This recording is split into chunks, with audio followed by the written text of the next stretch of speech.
집까지 배달해주는 반찬 가게가 있다. 김치 갤러리에서는 엄마의 손맛을 느낄 수 있는 건강하고 맛있는 80여 가지의 국과 반찬 등이 준비되어 있습니다. 늘 똑같은 밥상 메뉴에 고민이 있으시다면 김치 갤러리의 집 반찬을 적극 추천합니다.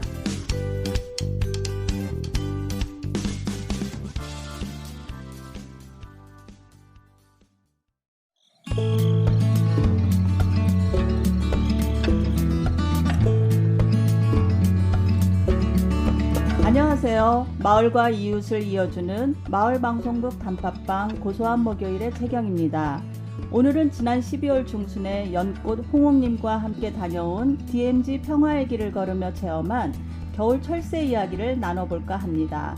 두 분 나와 계십니다. 안녕하세요. 안녕하세요. 연꽃입니다. 안녕하세요. 빨간사과 홍옥입니다. 네, 반갑습니다. 자, 그럼 홍옥님께서 간단히 철새 체험에 대해 소개를 먼저 해주실까요? 네, 겨울 새가 날다 프로그램은 작년 12월 1일부터 24일까지 금, 토, 일에 진행됐는데요. 한강이 흐르는 DMZ 평화의 길을 걸으면서 망원경으로 겨울 철새를 관찰하고 겨울 산새들 먹이까지 나누어주는 프로그램입니다. 네. 체험을 하기 전에는 가까운 우리 지역에서 이런 생태 탐방을 할 수 있는지도 몰랐는데 연꽃님의 소개로 유익한 체험을 할 수 있어서 먼저 감사드려요. 연꽃님은 2번 다녀오신 걸로 알고 있는데 어떠셨나요? 예. 첫 번째 갔을 때 겨울비가 추적추적 내리는 날이어서 좀 스산한 기분이었어요. 우산을 쓰고 망원경을 들고 새를 관찰하기가 조금 불편하기도 했고요. 그런데 그 다음 주에 갔을 때는 올겨울 들어 가장 추운 날이었다는 거죠. 막상 걱정한 거에 비해서 완전 무장을 하고 가서인지 견딜만 했어요. 2번 다 좋은 기억을 갖게 해준 것 같아 기쁩니다. 여행은 누구와 함께 하느냐가 중요한 것 같아요. 저희가 갔을 때 새 관찰을 좋아하는 가족을 만나서 도움을 많이 받았습니다. 모르는 새도 금방금방 찾으시더라고요. 그렇죠. 저도 그 가족이 굉장히 인상적이었는데 아들이 새에 대한 지식이 너무나 해박한 거예요. 그런데 새 이름보다 새 둥지의 종류를 맞춰서 저는 깜놀했어요. 그게 제일 신기했던 것 같아요. 맞아요. 그럼 이제 우리 본격적으로 이야기를 해봅시다. 먼저 고양시 정발산에 위치한 고양 관광정보센터를 저는 처음 가봤는데요. 그곳을 통해 고양시의 다양한 관광 정보를 구할 수 있어서 좋고 운행버스가 참 귀여웠죠. 이뻤죠. 예, 비가 내리고 갑자기 추워져서 솔직히 시작하기 전에는 체험이 될까 걱정도 됐는데 계획대로 진행이 됐어요. 처음 방문한 곳의 이름이 참 예쁘다고 생각이 들었는데 연꽃님이 먼저 풀어주실까요? 예, 통일촌 군막사였다고 하네요. 그곳 이름이 나들라온이라고 했어요. 저는 처음 들어본 명칭이었는데 나들이라는 뜻이고요. 라온이 즐거움이라고 순 우리말을 썼다고 하네요. 군막사 이름을 나들라온이라고 지은 것이 좀 재미있게 느껴졌네요. 그죠. 저는 라온이라는 말을 처음 알았어요. 그날. 그런데 그 간판에 나들라온이라는 그걸 보고 저 외래어인가? 이렇게 생각을 했는데 라온이 그렇게 예쁜 이름인 거예요. 제가 결혼한 예식장 이름이 라온 웨딩이에요. 그래요? 그때 알았겠구나. 아니 몰랐어요. 뜻 지금 알았어요. 그러니까. 모르고 했어요? 네, 아니 모르고 진짜 했네요. 몰랐어요. 이 즐거움이라는 이 예쁜 이름을 왜 그간 안 썼나? 그러게 전혀 몰랐다는 게 더 신기했어요. 네네, 그렇죠. 또 그날 군 막사를 리모델링해서 시민들에게 공개하고 있는데 편안하게 그곳에서 차도 마시고 군인들의 숙소를 구경할 수 있고 군인들이 이동했던 터널을 통해 습지를 가까이서 보는 것도 저는 참 좋더라고요. 또 그날 그 체험단을 이끌어준 안내원분이 자세하게 그 설명을 해줘서 많은 것을 알게 됐어요. 고양시에 그리 소중한 람사르 습지가 있고 어렵게 국제적으로 인정받아 보존 중임을 지금까지 몰랐다는 게 시민으로서 반성도 좀 했고요. 자, 그래서 잠깐 그분의 그 해박한 람사르 습지에 대한 설명을 들어볼까요? 네, 우리 고양시에 국제적인 습지인 람사르 습지가 있다는 게 굉장히 자랑스러운 일입니다. 이 장항습지는 2021년 5월 21일 네, 람사르 습지로 등록이 되었는데요. 네, 이 람사르 습지로 등록이 되기 위해서는 여러 가지 조건이 있습니다. 그 중에 이제 몇 가지 조건을 말씀드리면 첫 번째가 이곳에 독특한 생태계가 있냐라는 거거든요. 네, 우리 장항습지에는 아까 보신 것처럼 선보들 군락지가 있습니다. 아마 우리나라 최대의 선보들 군락지일 거고요. 이 선보들과 그 아래 살고 있는 말똥개의 공생이라는 독특한 생태계를 가지고 있는 곳입니다. 네, 이 둘은 서로 돕는 공생관계인데요. 버드나무는 말똥개에게 먹이를 내어주고, 네, 이 말똥개는 또 먹이를 먹고 나면 똥을 싸겠죠. 이 똥이 거름이 되어주기도 하고요. 또 그 선보들 아래 수많은 구멍들을 뚫고 살고 있어요. 깊이는 뭐 1에서 2m 정도까지 구멍을 파는데 이 구멍들은 서로 다 연결이 되어 있어요. 그러다 보니 공기순환이 굉장히 좋아지겠죠. 그래서 물이 들락날락하는 이곳에서도 나무가 살 수 있는 이유가 이 공기 구멍으로 산소가 들어가 주기 때문에 뿌리가 썩지 않고 잘 살 수가 있다고 합니다. 이런 독특한 생태계를 가진 곳이라는 게 인정을 받았고요. 또 다른 이유는 이곳에는 굉장히 많은 종의 생물들이 살고 있습니다. 국내 멸종 위기종 38종, 그리고 천년기념물 24종, 해양보호생물 5종을 비롯해서 1000여 종 이상의 생물들이 살고 있는 곳입니다. 네, 그리고 3만 마리 이상의 물새가 찾아오는 곳이고요. 네, 이게 또 다른 한 조건이었고요. 또 한 조건은 전 세계 개체수의 1% 이상이 존재를 하면 네, 람사르 습지로 등록이 될 수가 있습니다. 그래서 예를 들어서 우리 장항습지를 찾아오는 새 중에서 굉장히 반가운 손님인 제두루미가 있거든요. 이 제두루미 같은 경우는 전 세계적으로 한 7천여 마리 정도가 있다고 합니다. 네, 이 중에 10%면 몇 마리일까요? 한 70마리 되겠죠. 네, 우리 장항습지에는 최고 130마리까지. 그곳에서 겨울을 날기도 하고 또 순천만으로 갔다가 돌아오기도 하는데요. 거의 최고 130마리까지 저희가 모니터링을 했습니다. 그래서 전 세계 분포하는 개체수의 1% 이상이 있는 곳입니다. 이런 이유들로 해서 람사르 습지로 등록이 될 수 있었다고 합니다. 네. 네. 그렇게 중요한 곳을 저희가 몰랐어요. 그런데 이렇게 소중하고 개발되지 않고 이 자연유산을 보존해야 된다라는 그 의미를 오늘 크게 배웠어요. 네, 감사합니다. 네, 감사합니다. 바쁘신데도 인터뷰 요청에 응해주신 해설사님께 감사드립니다. 그러게요. 저희가 사실 그날 좀 무리한 부탁을 드렸는데 흔쾌히 또 설명을 자세히 해주시고 시간을 내줘서 저도 개인적으로 참 감사했어요. 그분의 설명 중 기억에 남는 것은 이 지역의 습지가 인근의 파주와 김포 일부 지역까지 분포해 있다고 했는데 국제적인 인증은 고양시만 받았다고 해요.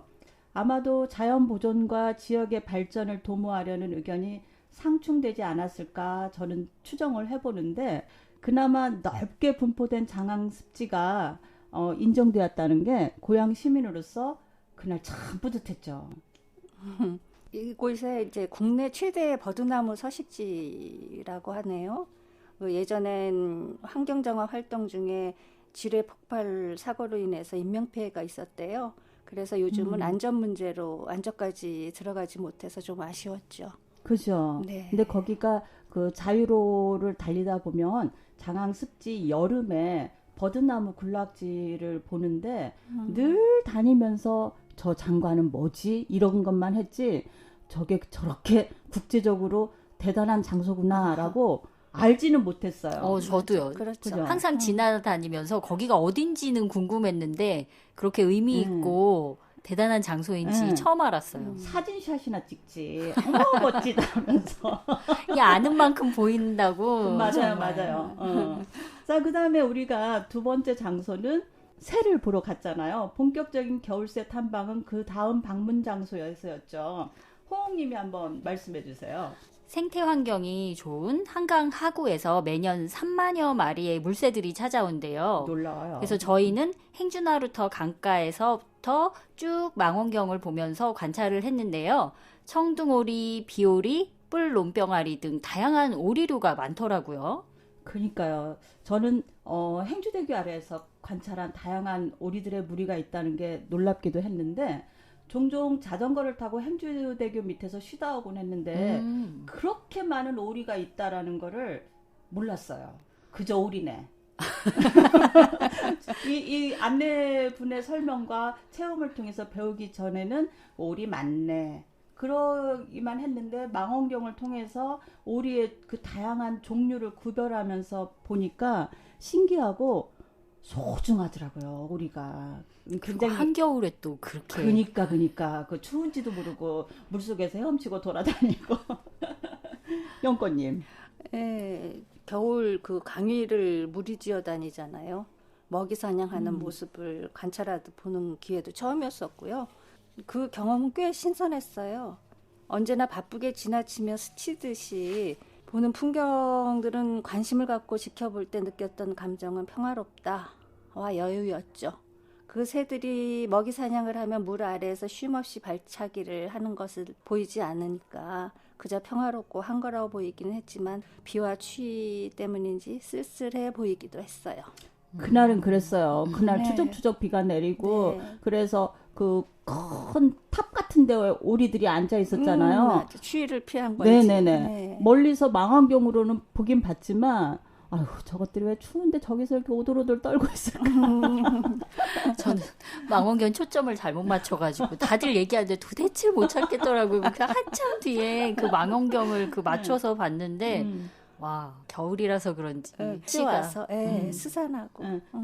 그럼에도 불구하고 꽤 많은 다양한 종류의 오리를 볼 수 있어서 저는 참 유익하고 좋았어요.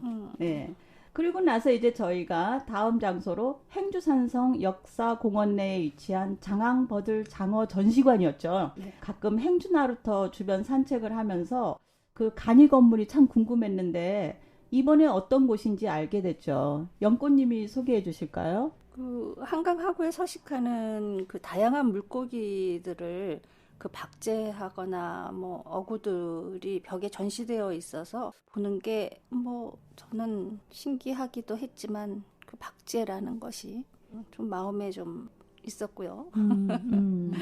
그곳에서 이제 직접 체험하면서 새먹이를 준비하고 목걸이도 만들 수 있었잖아요. 그렇죠. 네네. 그게 뭐 그냥 소소하고 즐거웠어요. 지금 영꽃님이 박제된 것을 보면서 마음이 좀 그랬다고 하셨는데 보통 얘기를 들어보면 일부러 그렇게 만든 게 아니라 자연적으로 죽게 된 동물들을 가지고 많이 만드는 경우도 있다고 하더라고요. 일부러 박제를 만들기 위해서 살생을 하는 게 아니라 다행이에요. 네네. 위안을 조금 맞아요. 저는 인상적이었던 게 저희가 새 먹이를 만들었잖아요. 솔방울을 딱 주시고 밀가루 반죽이 있길래 좀 의아했거든요. 그죠. 근데 설명을 해주셨는데 밀가루 반죽 속에 설탕을 약간 넣어서 밀가루 반죽을 뜯어서 술을 접착제로 쓰는 거죠. 밀가루 거기에 반죽을. 설탕을 넣던가요? 네, 설탕을 약간 넣는데요. 그래서 새들이 좀 잘 먹게. 그래서 반죽까지 먹을 수 있게 해서 반죽을 접착제로 해서 잣, 호두, 땅콩, 온갖 씨앗을 다 붙여봤잖아요. 그죠. 열매까지. 정말 솔방울 하나가 너무 예뻐지는 거예요. 트리 만들듯이. 맞아요. 작은 트리처럼. 네, 재밌더라고요. 예뻤죠. 또 그리고 거기 체험하시는 분들이 작품 만들듯이 막 정성 들여 꾸몄잖아요. 맞아요. 근데 저는 그 하면서 새들의 먹이를 정성 들여 우리도 먹을 만한 것들로 새들에게 제공한다는 점. 저도 먹어봤어요. 그러니까요. 그 견과류가 그 다 들어온 게 국산의 아니었잖아. 유기농.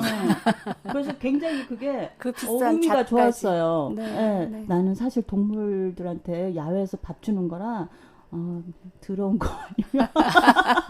떨거지들 주는 줄 알았는데 호두도 건강해 보이는 그쵸, 거. 국산. 제일 잣도 그렇고 그 비싼 잣도 주잖아요. 그래서 우리 한두 알씩 먹었잖아요. 먹었어요. 네. 그리고 이제 준비한 새 먹이를 가지고 행주산성으로 갔죠. 네, 영꽃님. 그렇죠. 예, 사연 많아요. 네. 그 행주산성이 위치한 산의 이름이 덕양산이래요. 그니까요. 나 네. 그거 몰랐어요. 30년이 넘게 살았는데. 내 얘기가 덕안교에 살면서 행주산성에 있는 산이 덕양산인 거 처음 들었고요. 행주산인 줄 알았어요. 나 대답했잖아. 행주산이라고. 난 그럴 때 영권님이 뭐라 했잖아. 어리석었다고 얘기했어요. 그러면은 행주대첩이 왜 나왔겠어요? 순간 또 느꼈어요. 날카로우시군요. 그 행주산성 내 그 토성 쪽으로 오르기 전에 넓은 숲이 있었는데 거기를 먹이터로 해서 우리가 이제 가져간 그 이제 솔방울, 새. 솔방울 먹이들을 거기다 이렇게 트리처럼 하나씩 맞아요. 하나씩 걸 때 뿌듯했죠. 그리고 이뻤어요. 맞아요. 나무 사이사이에 크리스마스 트리 만든다는 기분으로 해서 재미도 있었지만 새들이 신기하게 그곳을 먹이 장소로 알고 사람들이 사라지면 또 찾아와서 먹는다는 게 더 신기했어요. 근데 그날은 비가 와서 새들이 와서 먹는 거를 못 봤잖아요. 근데 제가 두 번째 갔을 때는 저기 이제 좀 약간 멀찍이 떨어져 있으라 그러더라고요. 보셨어요? 새들이 와서 그걸 먹고 그리고서 이제 우리가 막 이제 기뻐서 소리를 지르잖아요. 그러면 주춤해서 이렇게 눈치를 봐요. 숨었다가 이제 조용해지면 다시 와서 먹고 그런 것까지 봤어요. 두 번 간 또. 그러니까 우리는 그날 흔적들만 봤잖아요. 주렁주렁 그 근데 먹이가 다 빈 없어진 솔방울만. 빈 솔방울만. 근데 그쵸, 이제 그쵸. 저희는 와서 이제 그 새들이 몰려와서 응. 뭐 몰려올 정도는 아니었고 한 3마리 정도 본 것 같아요.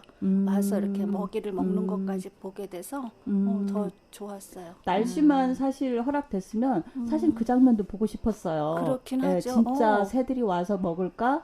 그리고 또 그렇게 빨리 와서 먹을까? 그런데 거기가 그 뭐죠? 맛집 많은데 그 먹거리 장터야. 먹거리 장터. 새들의 맛집 체험교죠. 그렇다고. 먹거리 얘기하죠. 장터였던 거야. 새들한테는. 그죠? 예. 근데 그날 비가 내려 나뭇잎과 땅이 미끄러워서 조심스러웠는데 저희가 간 날요. 그니까 연꽃님이 넘어져가지고 걱정을 했어요. 지금은 어떠세요? 그러면 괜찮아요. 그게 뭐 이제 시간도 지나기도 했지만 산에 오르는 사람들이 그때 하는 말을 좀 잊고 있었나 봐요. 저거 낙엽을 밟지 마라. 그 밑에 무엇이 있을지 모른다. 그리고 약간 철학적으로 들려요. 아니 우리 근데 맞는 소리야. 산행을 하면은 보통 그런 얘기를 많이들 하거든요. 낙엽이 있는 곳을 밟지 말라고. 그랬는데 뭐 워낙 아무 생각 없이 걷다가 그 이제 비에 이제 흠뻑 젖어 있는 낙엽 밑에 진흙으로 가득 찬 것을 몰랐었죠. 그래서 거기를 이제 밟고 미끄러졌는데 완전 진흙 범벅이었잖아요. 비가 온 데다가 그랬으니까. 근데 이제 옷까지 털어주고 일으켜주고 걱정해주신 두 분 정말 감사하고 미안해요. 아니 다행이죠. 그만하시기에. 그때 무릎이 약 접질러져서 제가 무릎도 별로 안 좋은 상태였는데 그래서 굉장히 걱정을 많이 했어요. 근데 다음 날 일어나서 아프면 병원을 가야 되나 하고 걱정을 했는데 멀쩡해서 다행이다 싶었죠. 네, 다행입니다. 네네. 앞으로 건강하셔야 또 다니죠. 네. 그리고 그런 체험 야외로 가실 때는 제가 느낀 건데 저도 운동화 신었잖아요. 근데 발이 또 시렵더라고요. 맞아요. 최경님이 그때 등산화 신고 온 거 부러워했잖아요. 와 이럴 때는 정말 등산화 같은 걸 하나 준비해서 와야겠다는 저 등산화 없거든요. 아하. 산을 다니지도 않고 구입하세요. 하니까 그러니까 새들의 밥상 체험을 갔다 온 이후에 등산화를 계속 보고 있어야 되겠다 싶더라고요. 그렇죠. 네. 내년에 등산화 신고 오길 바래요. 내년에. 네. 고향 시민으로 오래 지역에서 살았는데 소중한 자산이 우리에게 있다는 것을 알게 되어 참 뿌듯한 체험이었어요. 다음에도 우리 지역의 볼거리, 알거리를 찾아 함께 체험해 보길 희망하며 두 분의 끝 인사로 오늘 이야기를 마칠까 합니다. 그 겨울에 추운 나들이었잖아요. 너무 생경스러우면서도 즐거웠어요. 두 분 다 너무 고마웠습니다. 반나절이었는데 여행하는 느낌으로 체험을 해서 즐거웠던 시간이었고요. 또 이 체험이 6,000원이라는 거. 그러니까. 그러면서 선물도 받았잖아요. 그쵸? 맞아요. 네. 우산도 받았고 손수건. 손수건도 맞아. 받았고. 다 잊어버렸네. 맞아. 그러니까 알아보면 우리가 사는 곳에 이렇게 저렴한 가격에 좋은 체험을 할 수 있는 것들이 많으니까 꼭 한번 체험을 해보셨으면 좋겠네요. 네네. 네, 감사합니다. 지금까지 고소한 목요일 최경이었습니다. 오늘 함께 해주셔서 감사합니다. 감사합니다.